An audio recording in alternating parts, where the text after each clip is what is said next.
The great China wall మాదిరిగా హైదరాబాద్ సిటీకి కూడా ఒక రక్షణ గోడ ఉండేదని మీకు తెలుసా? హైదరాబాద్ నగర చరిత్రకు ప్రతీకగా నిలిచిన సిటీ వాల్ ఇప్పుడు వివాదాల కేంద్రంగా మారింది. శతాబ్దాల చరిత్ర కలిగిన ఈ గోడలు ఆక్రమణలు, నిర్లక్ష్యం, ప్రభుత్వ చర్యల మధ్య చిక్కుకున్నాయి. సిటీ వాల్ అసలు స్టోరీ ఏంటి? ప్రస్తుత దాని పరిస్థితి ఏంటి? Let's watch. హైదరాబాద్ చరిత్రతో పాటు పెరిగిన నగరం.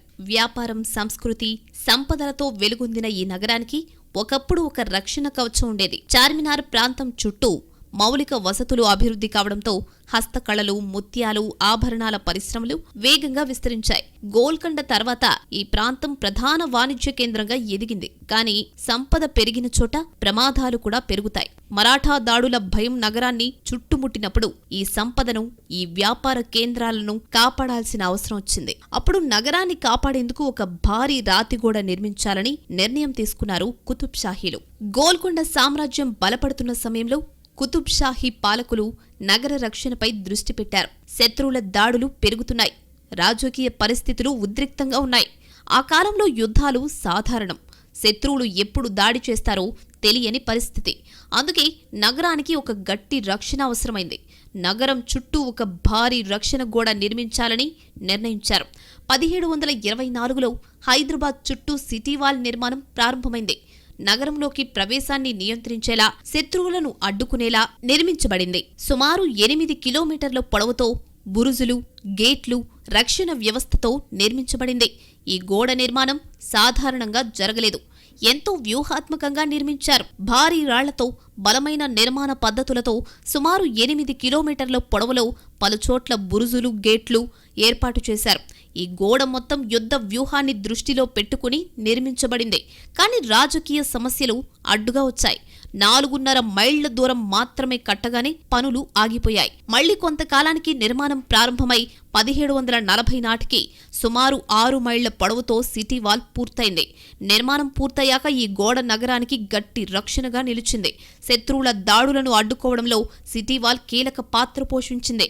నగరంలోకి ప్రవేశం గేట్ల ద్వారా మాత్రమే ఉండేది. బురుజుల నుంచి నిరంతరం నిఘా పెట్టేవారు. 1762లో నిజాం మీర్ అలీ ఖాన్ అధికారాన్ని చేపట్టారు.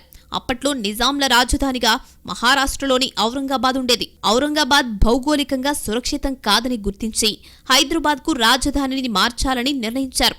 నగరానికి సంబంధించిన పూర్తి సర్వే నిర్వహించి ఆ కాలంలోనే హైదరాబాద్కి మొట్టమొదటి ఆధునిక మ్యాప్ రూపొందించబడింది.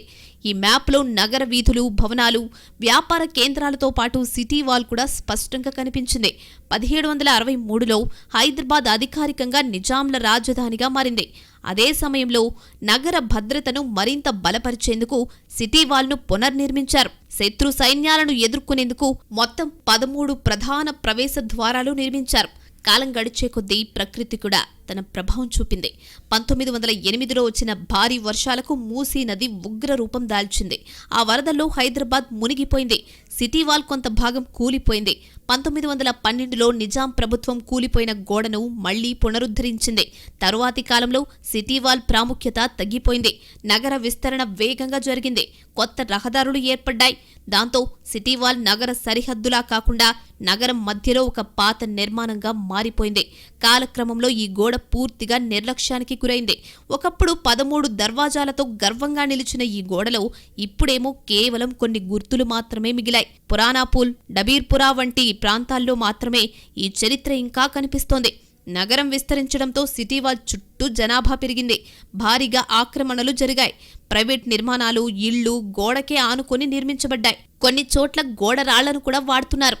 ఇటీవల ప్రభుత్వం చర్యలు ప్రారంభించింది. మూసీ సుందరీకరణ ప్రాజెక్టులో భాగంగా బఫర్ జోన్లో ఉన్న ఇళ్లను తొలగించేందుకు చర్యలు జరుగుతున్నాయి. అయితే ఈ ఇళ్ల కిందనే సిటీ వాల్ భాగాలు ఉన్నాయని స్థానికులు చెప్తున్నారు. దీంతో ఈ చారిత్రక గోడ కూడా కూల్చివేయబడుతుందేమో అని ఆందోళన పెరుగుతోంది. నగరాన్ని కాపాడిన గోడ ఇప్పుడు తానే రక్షణ కోసం ఎదురు చూస్తోంది. హైదరాబాద్ వారసత్వంలో భాగమైన ఈ సిటీ వాల్ చరిత్రగా మిగిలిపోతుందా లేదా భవిష్యత్తులో కూడా నిలుస్తుందా చూడాలి.